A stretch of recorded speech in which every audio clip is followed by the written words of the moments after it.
In 2021, I explored a section of the lower Connecticut River on an overnight camping trip at one of the many sites along the 410-mile Connecticut River Paddlers Trail. The adventure began at the East Haddam Town Landing, where I met up with Andy Fisk, Executive Director of the Connecticut River Conservancy, whose mission is to protect and enhance New England's longest river. After launching Andy's canoe, we set a course for the entrance to Chapman Pond, about a mile downstream.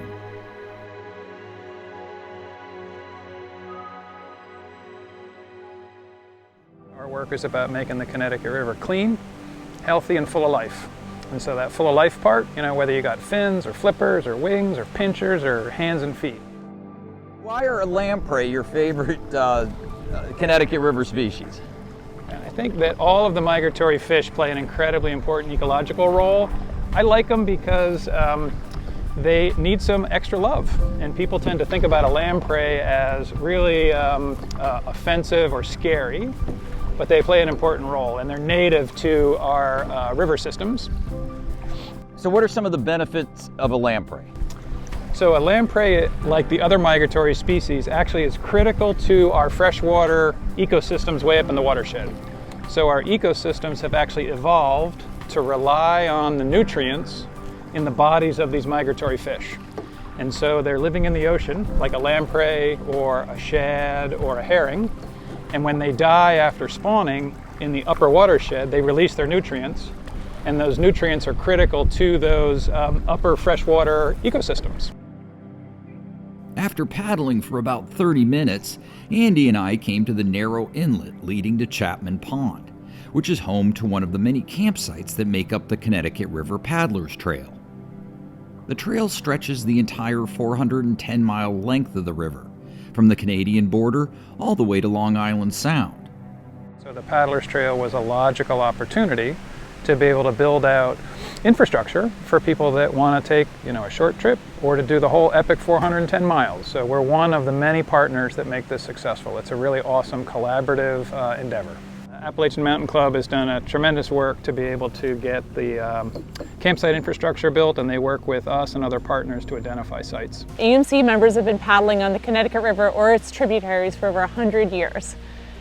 So it's been really neat to work on encouraging more people to paddle on the Connecticut River, knowing our long history with getting people out on the Connecticut River and its tributaries. So one of the things I've loved about paddling on the Connecticut River is the amount of eagles, and we've all been reading about how the eagles have really made a comeback. And the beauty of being in a boat is that you're really quiet and you can look at wildlife in a way that you wouldn't be able to, that might be a little bit louder. Really, there's nothing better than that.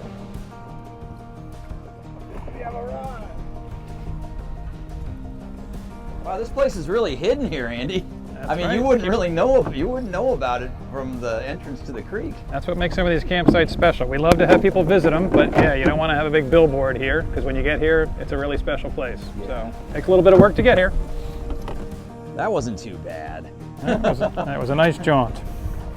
Well, you were the major source of propulsion, so I can't take any credit. You're a good paddling partner. The Chapman Pond campsite is part of the 700-acre Chapman Pond Preserve, jointly managed by the Nature Conservancy and the East Haddam Land Trust. The site features 2 wooden platforms and a moldering toilet. Open fires are not allowed, but propane stoves can be used for cooking. Campers will also need to bring their own drinking water. Our job is to do good work all throughout the watershed for everybody that lives here. And so it's incredibly important to be able to have a healthy ecosystem. And when you bring back ecological abundance, you create a whole lot of run-on opportunities. So more fish means more recreational opportunities. More fish means healthier watersheds and healthier forests, means healthier communities. And so we really feel like you got to touch on all parts of the work. It's not just about doing one thing. It's about helping everybody that lives in this watershed, regardless of whether they're human or otherwise. The more access we can provide, whether it's an urban community, rural, suburban, people connect to their river. Because what's important, who owns our rivers? All of us. The public owns the rivers, and they need to understand that it's their river and they have a role to say, this is what I want for it. It's my river, I'm a steward of it, and this is my expectation for it. And so the more people you get on it, you have transformative experiences. You've been there, you know what it's like to be in a beautiful spot in the morning or the evening. It heals your soul, and that's incredibly important to inspire people to do the work that needs to be done. Because if you can't see and live and be on your river, you're not going to care about it. Thank you for watching. For more exclusive video content, including short films, episodes, and features, be sure to click the subscribe button and look for us on social media at Explorer New England Films.